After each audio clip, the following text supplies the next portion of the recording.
वर मांगो। तो कहता है कि मुझे ऐसा वरदान दो कि मेरी मृत्यु किसी से ना हो।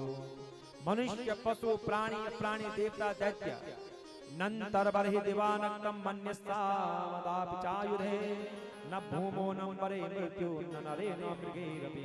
भीतर भी न हो, बाहर भी न हो, आसमान में भी न हो, धरती में भी न हो, किसी भी जीव जंतु अस्त्र शस्त्र किसी से भी मेरी मृत्यु नहीं होनी चाहिए। मैं समस्त प्राणियों का एक छत्र सम्राट हो जाऊं, ऐसा वरदान दो। ब्रह्मा जी ने सोचा नहीं, समझा नहीं, वरदान दे दिया। तातमे दुर्लभा पुंसा यान वृणी सेवरान मम तथापि वितराम वरान यद्यपि दुर्लभान। हे बेटा, जो वरदान तूने मुझसे मांगा है ना, वो किसी को नहीं दिया जाता है, पर तूने मेरी ऐसी तपस्या करी है कि मैं बड़ा प्रसन्न हूं, तो ये वरदान तुझे दे दिया। इसका अच्छा प्रयोग करना, दीनहीन की सहायता करना, असहाय की रक्षा करना, वरदान दिया। और ब्रह्मा जी चले गए। और हिरण्यकश्यप ने वरदान प्राप्त करके अपने भाई की मृत्यु को याद किया। चारों ओर उसका राज हो गया, हाहाकार मच गया। यज्ञ अनुष्ठान भजन कीर्तन सब बंद हो गए, सूखा पड़ गया। गाय दूध नहीं दे रही है, स्त्रियों पर अत्याचार हो रहा है, सब सताए जा रहे हैं।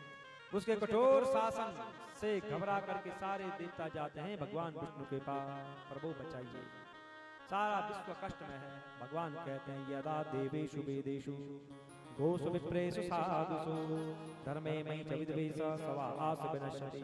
ये देवताओं सुनो, जब कोई भी प्राणी देवता से, वेद से, गाय से, ब्राह्मण से, साधु से, धर्म से और मुझसे द्वेष बैर भाव करता है, तो समझो उसका अंत सन्निकट आ गया है। जब ये अपने पुत्र और मेरे भक्त प्रहलाद को सताएगा, तब जाकर के मैं इसका वध करूंगा। अभी समय नहीं आया है, तुम लोग अपने स्थानों को चले जाओ। सारे देवता चले गए। और यहाँ धरती में हिरण्यकश्यप का अत्याचार बढ़ रहा है।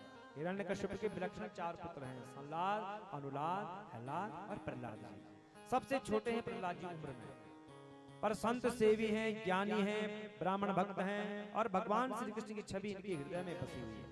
उच्च कोटि के महात्मा है प्रहलाद जी, छोटे से। दैत्यों ने क्या किया, शुक्राचार्य जी को अपना पुरोहित बनाया। शुक्राचार्य जी के 2 पुत्र हैं, संड और अमरक। ये क्या करते हैं कि महल के पास में एक पाठशाला है और वहां बच्चों को शिक्षा दे रहे हैं। प्रहलाद जी भी है साथ में। शिक्षा क्या दे रहे हैं? राजनीति, कूटनीति। अच्छी शिक्षा नहीं दे रहे हैं। प्रहलाद जी को गुरु जी का पढ़ाया हुआ पाठ अच्छा नहीं लग रहा है, क्योंकि इसमें सब झूठ ही झूठ है।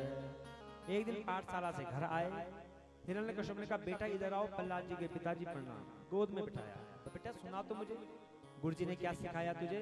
तो प्रहलाद जी कह रहे हैं तद साधु मन्ये सुरवर्य देहिना सदा समोत्पेग नहीं दाम सद्ग्रहा हित्वात्मा पातम गृहमंदकूपा वनम गतो यद्वरिमा समेत। पिताजी, संसार के लोग मैं और मेरे इस झूठे आग्रह में फंस करके दुखी हो रहे हैं। वे नश्वर शरीर को ही आत्मा मान बैठ रहे हैं।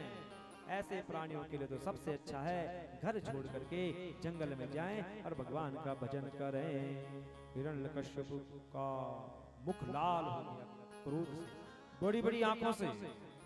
और प्रहलाद जी के मुंह से जब भगवान का नाम सुना तो सीधे लेके गुरु जी के पास ढंग से पढ़ाओ इसे, ये क्या बोल रहा है?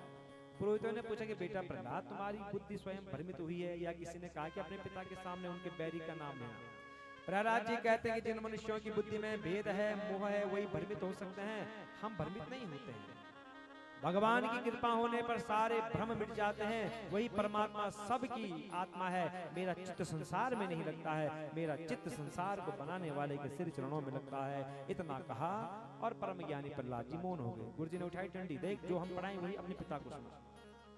फिर वही शिक्षा दे रहे हैं, राजनीति, कूटनीति, कैसे युद्ध करना है, कैसे किसी को सताना है, ये शिक्षा दे रहे हैं। फिर ले गए प्रहलाद जी को उनकी माँ के पास, फिर ले गए पिता के पास। पिता ने कहा इधर आ, अब मैं वही सुनना चाहता हूँ। मैं ये नहीं सुनना चाहता कि दुनिया वाले दुखी हैं, मैं उसका नाम नहीं सुनना चाहता हूँ तेरे मुंह से। मुझे वही सुना जो तुझे तेरे गुरुजी पढ़ाते हैं।